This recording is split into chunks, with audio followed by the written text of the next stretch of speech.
A few videos back, we looked at 20 idioms with interesting origin stories. Today, we'll look at 20 words and explore how they came to be. Be sure to let me know in the comments which origin story you find most interesting or most ridiculous. Let's get into it.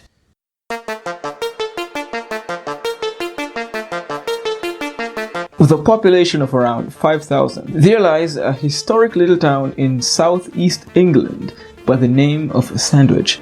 But the sandwiches we know and love today owe their name to a particular man from the 18th century, John Montague, the 4th Earl of Sandwich. In order to continue playing cards without the interruption of having to sift through food with a fork or get his hands or cards greasy, he would have his valet bring him meat tucked between two pieces of bread. Such a contraption of food was not prior unheard of, but it was certainly not commonplace in the settings of formal gatherings, and besides the clunky meat and bread, this cardinal meal did not yet have a name for itself. Before long, other gamblers followed suit and would order their food to replicate this convenience. When ordering, they would say something to the effect of, "Give me the same as sandwich," sandwich here being short for the Earl of Sandwich. Since language is lazy, this order was eventually reduced to "Get me a sandwich," and the rest is history.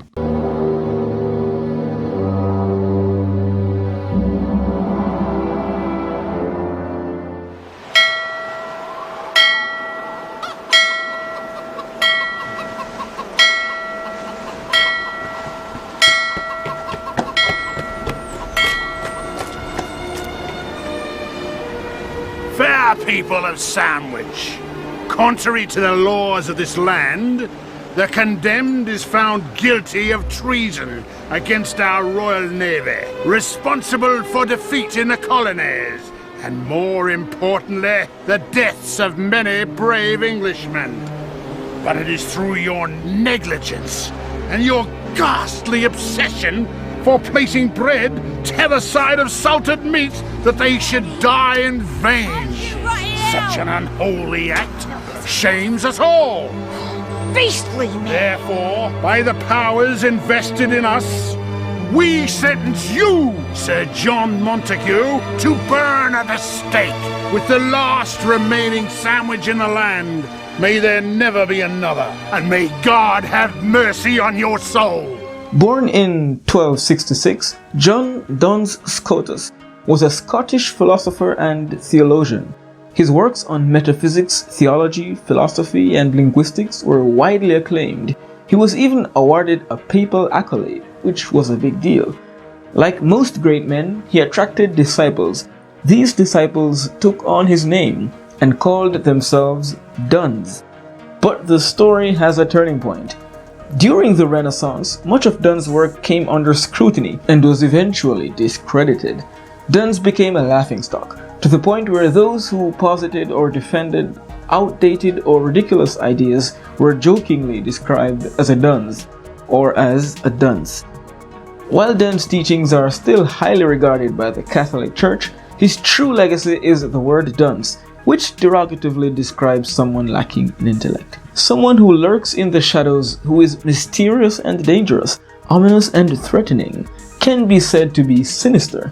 Sinister is actually a Latin word that means off the left. So what's the connection here?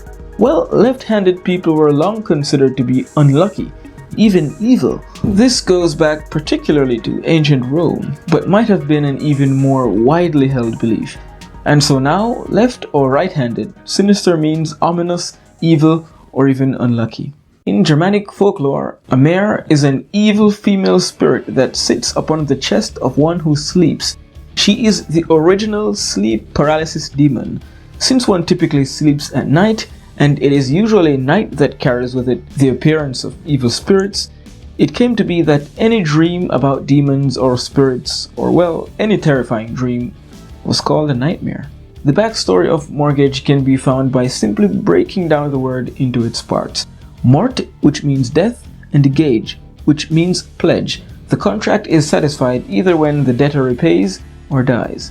In Greek mythology, the Minotaur was a terrible monster, with the body of a man and the head of a bull. Poseidon offered this bull to a king named Minos as a gift. Now, Minos ruled over Athens with an iron fist and terrorized the people.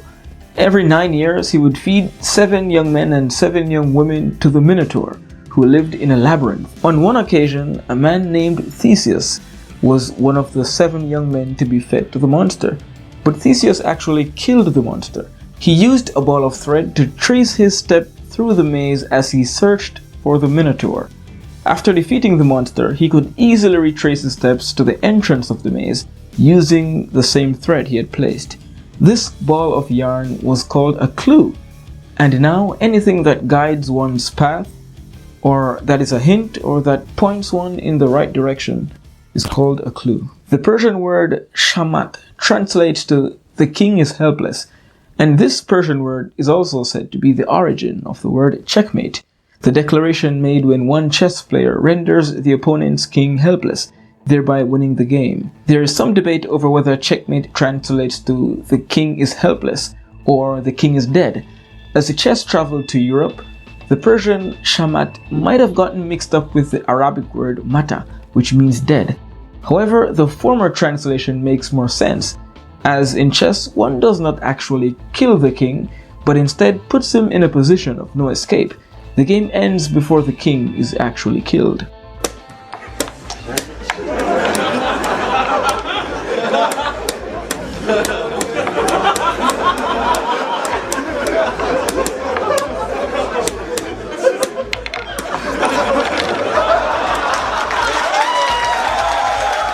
The Czech word robota, which means forced labor, was introduced in the 1920s by author Karel Čapek in his science fiction play Rossum's Universal Robots. The play explores the idea of manufacturing synthetic people. These people, of course, could be forced to labor indefinitely, and therein lies the beginning of robot. During the Civil War, each prison had a line around it, one that, if prisoners crossed it, they would be executed. Fittingly, this was called the deadline, as obviously crossing it would leave you dead. Now, a deadline is a cutoff time for submitting some kind of assignment. Crossing the temporal line might have consequences, but thankfully it is unlikely to leave you dead.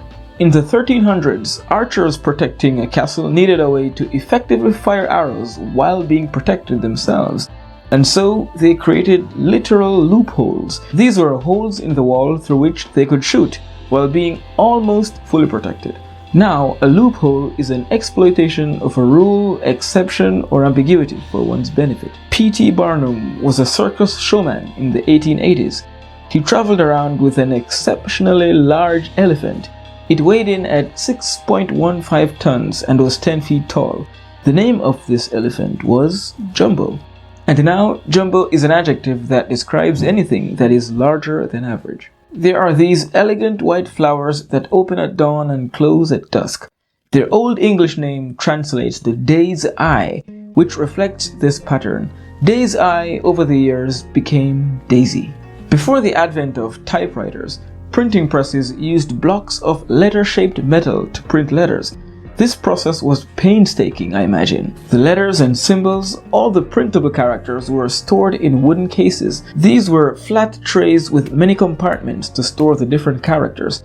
2 cases were kept on the workstation, from which the printer would access the characters. The lower case, which was easier to reach, contained the minuscule scripts, or what we call the common letters. This made sense, as these letters were used frequently compared to the majuscule scripts, now called capital letters. And so, capital letters became synonymous with the uppercase, and common letters became synonymous with the lowercase. One of the most precious commodities in ancient Rome was salt. Most, or sometimes all, of one's income was spent on salt at the end of the week or month. And this is where the word salary comes from. It is derived from the Latin word salarius, which means pertaining to salt. The Greek word sarkazane literally means to strip off the flesh. This is where we get the word sarcasm from, since sarcastic remarks are meant to insult or mock someone, to figuratively strip off their flesh.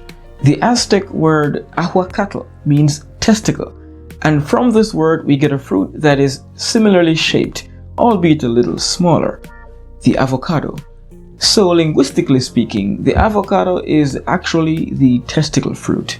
Grandson of the biblical Noah, Nimrod was a great and powerful man. He was a mighty hunter and a builder of cities. He also led the charge on the building of the Tower of Babel. If this is the case, then why is Nimrod now used to call someone stupid? Well, it started with good old sarcasm. In an episode of Looney Tunes, Bugs Bunny called Elmer Nimrod after he made a stupid mistake. This was sarcastic, the way we might call someone Sherlock or Einstein to highlight their stupidity. The name was remembered, but the sarcasm was forgotten. It was once thought that the moon was somehow related to mental illnesses. From this belief we have the word lunatic, derived from lunaticus, which translates to moonstruck. We needed more precise measurements of time, so we decided to divide the hour into smaller parts. First, we divided it into 60. The Latin prima pars minuta translates to the first division, and this is where we get minute from. We needed an even smaller measurement, so we divided again. The Latin secunda pars minuta translates to the second division, which we have since shortened to second. So the second is simply the second division of the hour. Last, I'll tell you about one of my favorite words, a poetic device called oxymoron, or as I call it, oxymoron. Words and phrases like bittersweet, pretty ugly, and deafening silence are oxymoronic because they have two opposite words side by side. Oxymoron, etymologically, is also oxymoronic, coming from the Greek oxy, which means sharp, and moron, which means dull. Which origin was the most interesting? I'll see you in the next one.